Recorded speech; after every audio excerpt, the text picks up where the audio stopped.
Badan Perlindungan Pekerja Migran Indonesia, BP2MI, kembali menerbangkan 585 pekerja migran Indonesia ke Korea Selatan dan Jerman.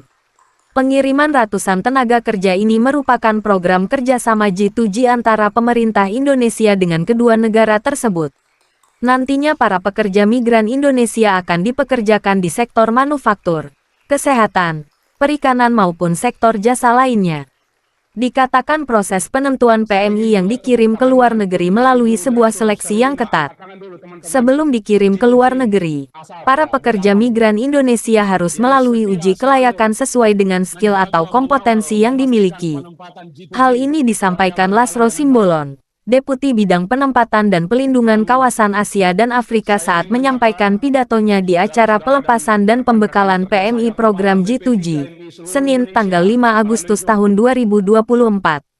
Dalam kesempatan ini Lasro Simbolon mewakili Kepala BP2MI Beni Ramdhani menyampaikan sejumlah poin penting.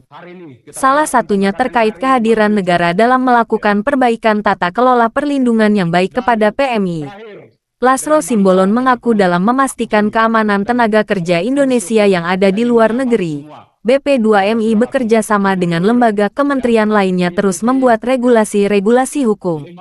Salah satunya dengan menerbitkan surat kepercayaan yang ditujukan kepada pemerintah atau perusahaan dari negara-negara yang menjalin kerjasama dengan pemerintah Indonesia. Adapun menjadi isi surat kepercayaan tersebut yakni pemerintah Indonesia meminta pemerintah dan perusahaan ataupun pihak yang memberikan pekerjaan untuk melindungi memenuhi hak para PMI sesuai perjanjian kerja dan peraturan perundang-undangan yang berlaku. Lewat kesempatan ini, Deputi Bidang Penempatan dan Pelindungan Kawasan Asia dan Afrika Lasro Simbolon sedikit menyinggung besaran pendapatan yang diterima para tenaga PMI setiap bulannya. Meskipun berbeda-beda pendapatan atau gaji seorang PMI bisa mencapai 40 juta per bulan. Saya ingin mengulangi pesan Pak Kabadan. Ada beberapa alasan. Satu, ini menjadi pesan ke publik di Indonesia bahwa pekerja migran Indonesia bukan kaleng-kaleng. Mereka orang terhormat, mereka orang luar biasa yang memiliki perjuangan yang tidak mudah sampai ke titik pelepasan ini. Dan setelah mereka bekerja, mereka sekaligus menjadi pejuang keluarga dan pejuang devisa negara. Pesan ini yang ingin kita terus tandaskan.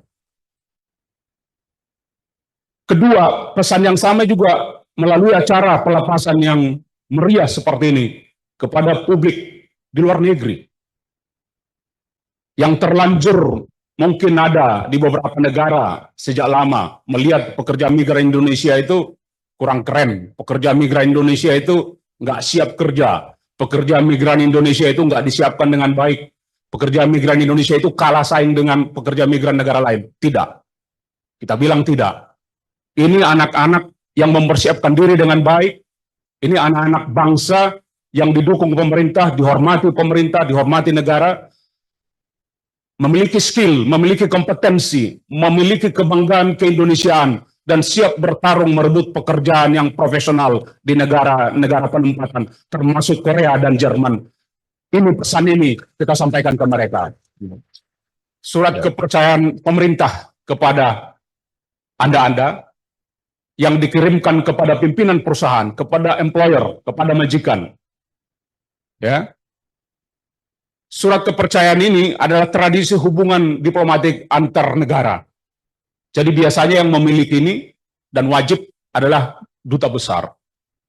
Kepala negara yang mengutus memberi surat kepercayaan itu dipegang oleh duta besar. Saat tiba di negara penempatan, duta besar menyerahkan itu kepada kepala negara di mana bertugas. Jadi antar kepala negara. Nah, untuk pekerja migran Indonesia, dari kepala BP2MI kepada pimpinan perusahaan, pimpinan employer, ya. Kita baca bahasa Indonesianya saja. Apa sih isinya? Ini penting adik-adik camkan ini. Ini hanya surat, tapi ini pesannya dalam dan simbolik kuat. Atas nama pemerintah Indonesia, saya, Kepala BP2MI, menitipkan salah satu warga negara kami yang baik. Bayangkan itu. Menitipkan satu warga negara kami yang baik ditunjuk itu, yang baik. Nggak sekedar warga negara, yang biasa. Untuk bekerja pada Anda.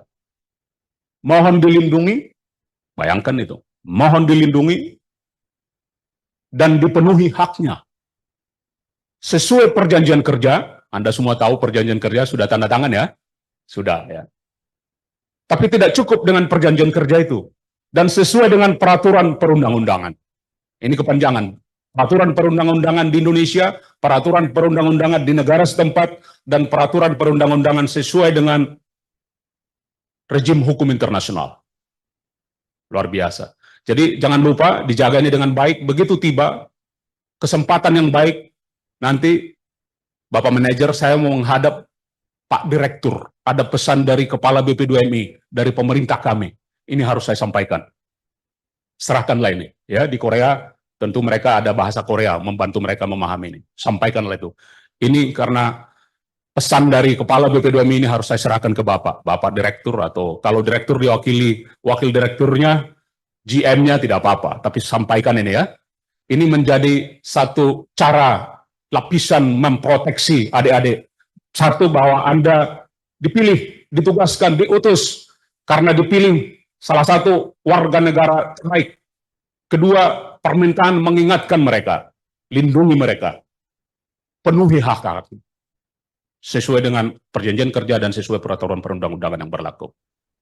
Jangan konsumtif dengan pendapatan bulananmu itu, yang tinggi itu. Sangat tinggi itu. Di sini sarjana gajinya masih banyak di bawah UMR loh. Masih banyak, termasuk ponakan-ponakan saya. Di sana di Korea Anda sudah bergaji 24 juta minimal, begitu tiba. Ya, bisa lebih. 30 juta. Adik-adikku, saya ke Jerman 2 tahun lalu ya, bertemu dengan senior-seniormu di sana. Kita kunjungi di rumah sakit dan di senior living, home care. Gajinya langsung 40 juta. Ya, bagaimana di sini? Wah, harus kerja keras Pak, tapi alhamdulillah sehat walafiat dan kami percaya diri akan bisa recognition Pak. Keren mendengar itu, 40 juta. Jangan konsumtif. Simpan dengan baik, kelola dengan baik itu, siapkan itu untuk masa depanmu.